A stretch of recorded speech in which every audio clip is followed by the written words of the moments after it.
Good morning, Radhe Radhe বন্ধুরা। কালকে রাত্রে একটা ইনসিডেন্ট হয়েছে। হ্যাঁ, রাতে আর বলতে পারিনি, অনেক রাত হয়ে গেছিলো, তো সকালবেলা বেরিয়ে ভাবলাম যে আপনাদের একটু জানানো উচিত। তো কালকে রাত্রিবেলা অভিষিক্তার ওইখান থেকে একটা প্যাসেঞ্জারকে তুলি, নামবে গড়িয়া র্যাপিডোতে। তো ভালো কথা, গিয়ে প্যাসেঞ্জারকে কল করলাম, গিয়ে প্যাসেঞ্জারের কাছে পৌঁছে গেছি। প্যাসেঞ্জারকে জিজ্ঞেস করলাম কোথায় যাবেন, বলো গড়িয়া। ঠিক আছে, বসেছে।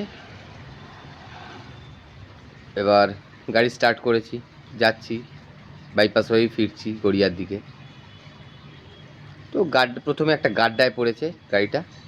প্যাসেঞ্জার বলল আউচ। আমি অতটা করিনি, ঠিক আছে মেবি হতে পারে। আবার কিছুক্ষণ বাদে একটা গাড্ডায় পড়েছে। না, একটু তো ডাউট লাগছে। ওমা, কিছুক্ষণ পরে নিউ গড়িয়া মেট্রো স্টেশনের কাছাকাছি এসে বলে দাদা একটু দাঁড়ান। ভালো কথা। তো নেবে উনি একটি সিগারেট বের করেছেন, আমাকেও একটা দিলেন। তো যাই হোক, সিগারেটের পার্টটা আমি বললাম না এখানে। কথা বলছেন তো, উনি একজন ফ্যাশন ডিজাইনার। ভালো কথা, ভালো প্রফেশন। তো উনি নিজে পার্সোনালি মডেলিংও করেন, আরও ভালো কথা। ভদ্রলোকের নাম রাহুল। তো কথা বলছে, ঠিক আছে, কথা বলতে পারে। বলে 2 মিনিট দাঁড়াই, কথা বলে তারপর যাওয়া। ঠিক আছে, ইটস ওকে। এই কথা বলতে বলতে আমি কোথায় থাকি না আমার ওয়্যারঅ্যাবাউটসটা জানতে চাইলে আমি বললাম যে এইটুকুনি না বললে নয়। তারপর হঠাৎ করে বলছে, আশা করি তুমি বুঝতে পারছো আই এম এ গে।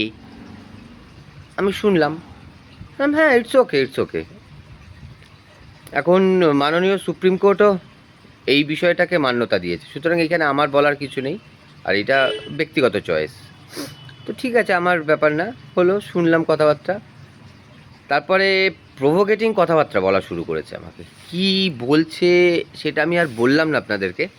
তো আশা করি বুঝতে পারছেন কী ধরনের প্রভোকেটিং কথাবার্তা বলে জেনারেলি এই ধরনের পুরুষ।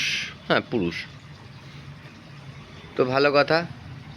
হলো, আমি যখন সুরতালটা খারাপ বুঝলাম, তো আমি ঠিক আছে চলুন বলে বেরিয়ে যাচ্ছি। আবার নিউ গড়িয়া মেট্রোটা পার করেই ব্রিজের তলা দিয়ে, ব্রিজের গা দিয়ে একটা খারাপ রাস্তা আছে। বলে দাদা এইখান দিয়ে চলুন। বললাম না, এইখান দিয়ে কেন যাবো? বললাম বাজে রাস্তা। বলে না, রাস্তা ভালো করে দিয়েছে। আমি বুঝতে পারলাম না, ঠিক আছে ভালো রাস্তা দিয়েই যাবো বলে সোজা বেরিয়ে গেছি। তো উনি নামবেন গড়িয়াতে কোনো একটা জায়গায়, আমি সেটা জানাতে চাইলাম না, আমি কোনো মানুষকে ছোট করতে চাই না, সবাই মানুষ। নামছে, এবার বাড়িটা বললো যে ওইটা আমার বাড়ি, ওইখানে নামো। ঠিক আছে, বাড়ির মধ্যে একটা গ্যারেজ আছে, বলে ভেতরে ঢুকিয়ে দাও। ঠিক আছে, ভেতরে ঢুকে বলে ওই কোনার দিকে চলো। আবার আমি দাঁড়িয়ে পড়েছি। তো ভালো কথা, দাঁড়িয়ে যাই হোক, নামলো, নেবে 60 রুপিস ফেয়ার হয়েছে। আমাকে ইউপিআই করে দিল, আমার মোবাইল নাম্বারটা চাইলো। ভালো কথা, মোবাইল নাম্বারটা দিলাম, ঠিক আছে।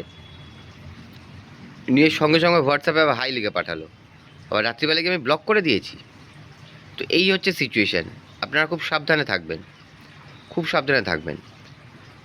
কেন এই ধরনের কিছু মানুষের জন্য কিন্তু, ঠিক আছে এদের ক্যাটাগরির মধ্যে কিছু ভালো মন্দ থাক, ঠিক আছে, কিন্তু জেনারেল সাধারণ মানুষের সাথে এরা যেইভাবে লিপ্ত হওয়ার চেষ্টা করছে সেটা কাম্য নয়। তো তারপরে আর একটা প্যাসেঞ্জার পেয়েছি ওই গড়িয়ার ওই স্টেশন চত্বর ওইখান থেকে। তো সে কামডহরির ওই দিকে যাবে। তো গিয়ে যেতে যেতে কথা বলতে বলতে সেম ইনসিডেন্ট। এইটা আমি যেরকম একটা প্যাসেঞ্জারকে পেয়েছিলাম, ওই ছেলেটা একটা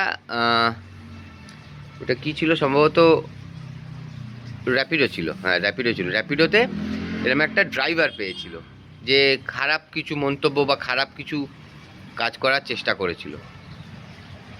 তো এই হচ্ছে সিচুয়েশান। আবার বলছি, খুব সাবধানে থাকবেন এই ধরনের মানুষের থেকে। ভালো থাকুন, সুস্থ থাকুন।